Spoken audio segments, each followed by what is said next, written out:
Every father dreams that his son will grow up stronger, smarter, maybe even better than he ever was. We invest everything into them, our time, our love, sometimes even our last dollar. But there are moments in life that crush every illusion in just 1 second. I remember that evening like it happened yesterday. I walked into my son's room and I saw him. My boy, my pride. The reason I worked so hard, sitting there with red, empty eyes, skinny like he hadn't eaten in weeks, and next to him, a syringe. It felt like my chest exploded. You know that feeling when the ground just disappears under your feet? When your heart stops beating for a second. That's what it was. He tried to hide it. He laughed. He lied. He said it was nothing. But deep down I knew my son had become a drug addict. And my first thought wasn't, how do I help him? No, my first thought was, where did I fail? That's the worst part. You blame yourself. You think, I was there. How could I not see it? But what's scarier than guilt? The realization that if I did nothing, I would bury my child soon. At first, I tried to convince myself it was just a phase. Kids mess up, right? They experiment. They make dumb choices. I wanted to believe it was temporary. But it wasn't. It was an addiction that already had its claws deep in him. His friends changed. His behavior changed. Money started disappearing. And every time I asked what was going on, he pushed me away harder. You know what's crazy? As a parent, you want to be both the cop and the friend at the same time.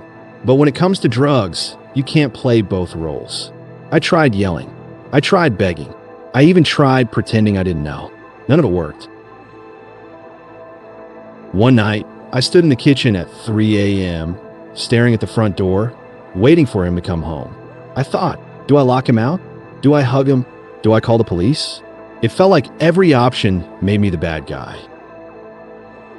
That was the first real fight, not with him, but with myself. Do I let this destroy us, or do I start a war to save my son's life? Every addict has a rock bottom, but what people don't realize is that the family hits it too. Ours came on a cold night when my son disappeared for 2 days. 2 whole days without a single call. My wife was crying. I was calling hospitals, even a morgue, just to hear if anyone had seen him. When he finally stumbled in through the door, he looked like a ghost.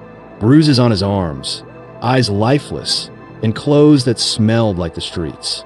That's when I realized if I didn't do something, I wasn't just going to lose my son. My whole family was going to collapse. I sat him down. No shouting, no threats this time. I said, listen, you can hate me, you can scream at me, but I'm not watching you kill yourself. If I have to drag you to rehab, I will. He laughed in my face. Do you know how much that hurts? Your own child laughing while you're begging for his life. But deep down, I knew I had to keep fighting, even if it meant being the villain in his eyes. The breaking point came when I caught him stealing from his younger sister's piggy bank. Not money from me, not from my wallet, but from his little sister. That was it. That was the moment my patience snapped. I grabbed him by the shoulders, looked straight into his eyes, and I said, this is not my son. The boy I raise is in there somewhere, but you are not him. And I'm not going to lose you to this poison. It wasn't a Hollywood scene. He didn't suddenly cry and hug me. No, he cursed, he yelled, he said things that cut deeper than any knife. But I stayed calm. For the first time, I wasn't arguing with him. I was arguing with the drugs inside him. That night, I made the hardest decision of my life. I forced him into a treatment center. He hated me for it. He said I ruined his life. But the truth is, I was trying to save it. And honestly, I didn't know if it would work. But it was the first time I felt like maybe, just maybe, I was doing the right thing. If you've never been through rehab with someone you love, let me tell you, it's not like the movies. There's no magic cure, no overnight success. It's ugly, it's painful, and sometimes it feels hopeless. The first weeks were hell. My son called me every name in the book. He told me he'd never forgive me, that he'd rather die than stay there. Do you know what that does to a father's heart? Every phone call felt like a knife twisting deeper. But I held my ground. I visited him, even when he refused to see me. I wrote him letters, even when he tore them up. And every night, I prayed, "Please, God, give me back my boy." Slowly, and I mean very slowly, the fog started to lift. He began talking again. Not much at first, but enough to give me hope. Enough to make me believe he was still in there somewhere, fighting. I'll never forget the first time I saw a real smile on his face again. Not the fake, drug-fueled grin, but a genuine one. It happened during a family session at rehab. The counselor asked him to share something he missed before drugs. And he said quietly, "Fishing with my dad." That hit me harder than anything, because it meant he remembered who he used to be. We went fishing that weekend, under supervision, of course. And for a few hours, it was like having my son back. We didn't talk about drugs. We didn't talk about rehab. We just sat there, rods in the water, laughing about nothing. It wasn't a miracle cure. He still relapsed later. He still struggled. But that moment was proof that the fight wasn't over, that there was still a boy worth saving inside that broken shell. And you know what? Sometimes one tiny glimpse of hope is enough to keep a father going through hell.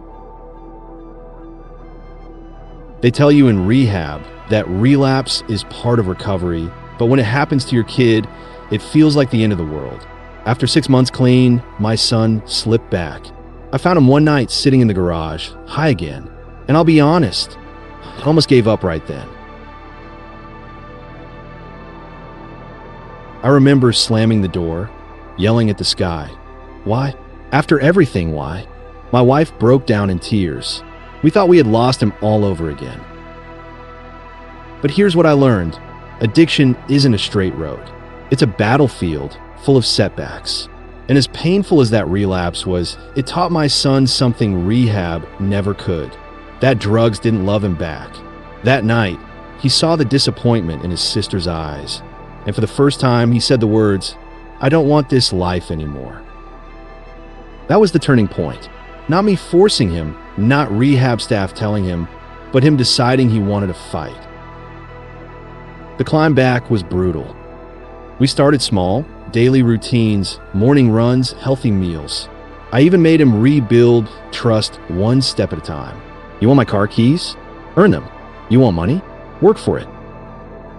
At first, he hated it. He said I treated him like a child. And you know what I told him? You are my child, and I'd rather treat you like one than bury you like a man. We talked more. We cooked together. We even argued, but in a way that felt human again, not fueled by lies or withdrawals. One night, out of nowhere, he hugged me and whispered, "Thank you for not giving up on me." And I'll admit it, I cried like a baby, because those words were worth every sleepless night, every fight, every ounce of pain. It wasn't the end of the struggle, but it was the first real step toward healing, for him and for me. It's been years since that dark chapter, and I'm proud to say my son has been clean. He's not just surviving, he's living again. He got a job, started helping others in recovery, and slowly rebuilt the trust he had shattered. Was it easy? Not even close. There were still temptations, still hard days, but this time he had the tools and the will to fight back. And more importantly, he knew he wasn't fighting alone. Sometimes people ask me, "How did you save him?" And the truth is, I didn't. I just refused to give up. I fought when he couldn't. I held on when he let go. But the real hero of this story is my son, because in the end, he chose life.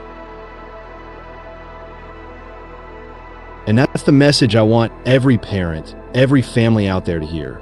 You can't cure someone you love, but you can stand by them, you can fight for them, and sometimes that's enough to tip the scale. So, if you're listening to this and you've got someone you love caught in addiction, don't lose hope. It's ugly, it's heartbreaking, but recovery is possible.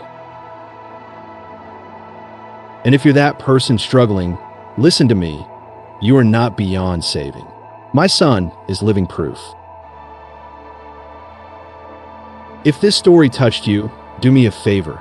Hit that like button, subscribe to the channel, and share this video.